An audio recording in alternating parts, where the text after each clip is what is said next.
YJ is typically known for making cheap budget cubes, nothing main-worthy. So how good is their newest flagship? Hey guys, what's going on? It's Jack from SpeedCubeShop, and today we'll be looking at the MGC, YJ's first attempt at a top-level speed cube. Let's get into it.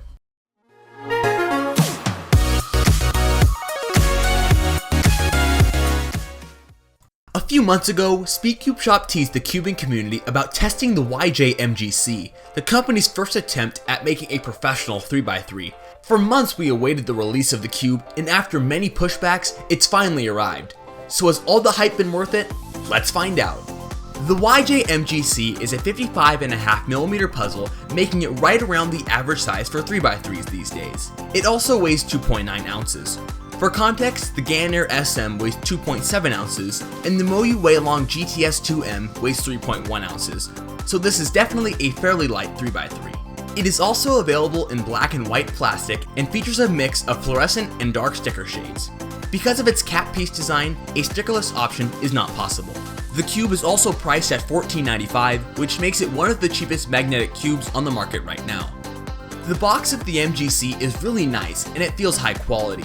Inside we find a pamphlet, spare magnets, washers, 2 sets of extra springs to change the cube's feel, and of course the puzzle itself. Out of the box, I wasn't super impressed with the cube. It had a sandy, slightly locky feel, and the corner cutting wasn't great. Even though the stock tensions were basically perfect, it felt a teeny bit rigid, and so I decided to loosen it up a little bit, which helped with performance.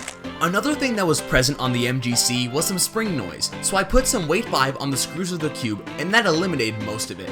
Speaking of noise, the MGC has a quiet hollow sound that I really like. You can listen here.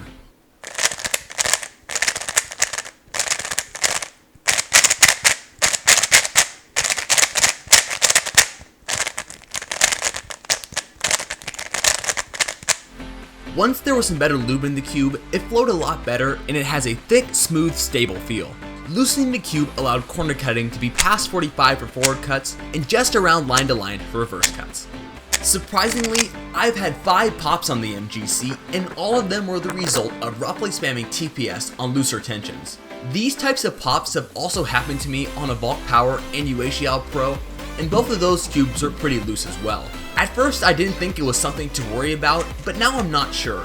I do keep my MGC on pretty loose tensions, so that could be part of it. And since I don't like the cube on tighter tensions, I think I'll leave them where they're at. The good thing is no pops have happened during a solve. Even though the cube has rounded corners similar to the UHL Pro, corner twists have been a non-issue, and it's even slightly difficult to twist them in place. This is due to a very sharp, angular design that the corners implement. The corner stock is fat and short, and the head is pretty thick. Like the Bulk Power, the MGC features cap pieces with translucent primary internals, but it also includes a little black corner on each of the edges. Why that is, I'm not sure. The edges have a large flat torpedo and have a sharper design. They also include 2 tracks and a slightly raised portion near the bottom on each side. The result is a cube that has a lot of contact between the pieces. The magnet strength in the MGC is right about in the middle. The click is still present, but it's not overpowering and it's hard to feel while solving. Turning on the cube is fluid and the magnets do the job nicely in both the stability and the turning. Now let's hear some opinions from some Team SCS members. Hey everyone, it's TC Cubes here. So personally, I really love the MGC. Now, I wouldn't say it's necessarily a revolutionary cube, but it definitely is good. It doesn't lock up or catch easily, and it flows extremely well. Corner cutting is great, speed is controllable but with a moderate speed, and the only thing that really distinguishes this cube amongst others is the feeling. It has a nice bubbliness to its turning, and the feeling itself is a light crispiness with some substance. So it is very much like a combination of the Ganair SM and the Moyu Weilong version 1. So bottom line, if you're looking for a refreshing feeling cube that's kinda different, then definitely consider the MGC. But really, it's nothing too spectacular that you have to immediately go out and buy. Hey guys, this is Dylan, or JPerm. The MGC's turning is super smooth and low pitched and kind of has a hollow feeling, so it's really hard to describe this feel as a comparison to other cubes we have nowadays. So what I was telling people with the prototype was that it was really fast and you have to have a lighter turning style to use it well. but I think the final version has fixed a lot of shortcomings that the prototype had, such as the corner cutting, which is a lot better now. Maybe not the reverse corner cutting is not quite as good as some of the other cubes now, but the speed is completely normal. It used to be a little bit too fast, but now I think anyone can use this cube. And overall, I really like the MGC. It may not be for everyone, but I just have to say that I can pretty much get my normal times on this cube, so whether or not it's my main is just up to preference. I think the performance is quite good. Hey guys, Paradox here. After playing around with the MGC for the past few months, I can safely say this is in my top 5 favorite 3x3s of all time.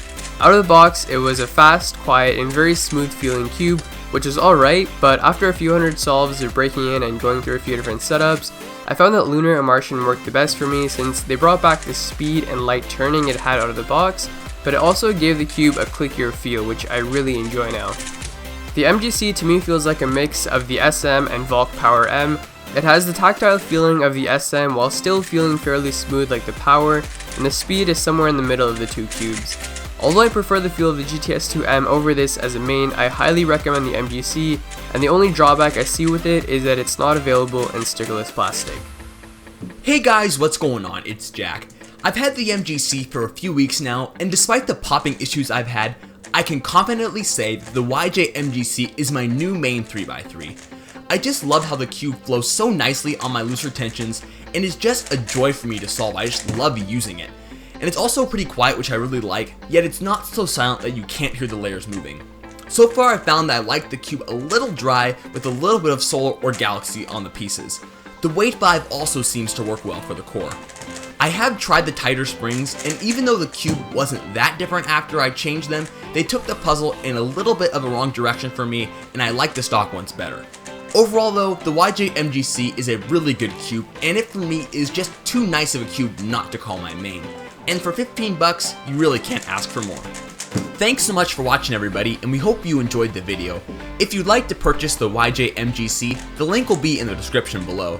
Please be sure to tell us in the comment section below if you enjoyed the video, and if you did, please give it a thumbs up. Thanks to everybody who made this possible, and if you haven't already, you should check out all their channels. Those will be in the description below. Again, we thank you so much for watching, and we'll see you guys next time.